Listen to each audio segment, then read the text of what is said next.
এই মুহূর্তে পাওয়া আবহাওয়ার ভয়ঙ্কর আপডেট। 2 ঘন্টায় ঝেঁপে বৃষ্টি। কলকাতা কাঁপিয়ে জেলায় জেলায় ঝড় বৃষ্টির পূর্বাভাস। দক্ষিণবঙ্গে বিক্ষিপ্ত হবে ভারী বর্ষণ। উত্তরে বাড়বে নদীর জলস্তর। কোথায় কোথায় বন্যার আশঙ্কা। ঝেঁপে বৃষ্টির পূর্বাভাস কোথায় কোথায়। আবহাওয়া দপ্তরের চরম সতর্কতা কি? তাহলে কি আবার নতুন করে বন্যার আশঙ্কা? দেখে নিন বিস্তারিত লেটেস্ট খবর। আইএমডি নতুন করে কি পূর্বাভাস দিচ্ছে বিস্তারিত জানতে বন্ধুরা ভিডিওটি সম্পূর্ণ দেখবেন এবং ভালো লাগলে একটা লাইক এবং সাবস্ক্রাইব করে পাশে থাকা বেল আইকনটি প্রেস করবেন এমনই লেটেস্ট ভিডিও সবার আগে পাওয়ার জন্য। তো আলিপুর আবহাওয়া দপ্তরের পূর্বাভাস অনুযায়ী আগামী 2 থেকে 3 ঘন্টার মধ্যে কলকাতা, হাওড়া, নদিয়া এবং পূর্ব বর্ধমান জেলায় বজ্রবিদ্যুৎ সহ হালকা থেকে মাঝারি বৃষ্টির পূর্বাভাস দিয়েছে। এই সময় 30 থেকে 40 কিলোমিটার বেগে দমকা হাওয়া বইতে পারে। সঙ্গে থাকছে বজ্রবিদ্যুতের আশঙ্কা। আজ সকাল থেকে কলকাতা বজ্রবিদ্যুৎ সহ বৃষ্টি শুরু হয়েছে এবং আবহাওয়া দপ্তর জানাচ্ছে দিনভর এই বৃষ্টি চলবে।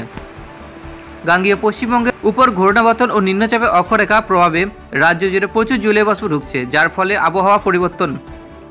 দক্ষিণবঙ্গে আজও বিক্ষিপ্ত হবে ভারী বৃষ্টির সম্ভাবনা রয়েছে।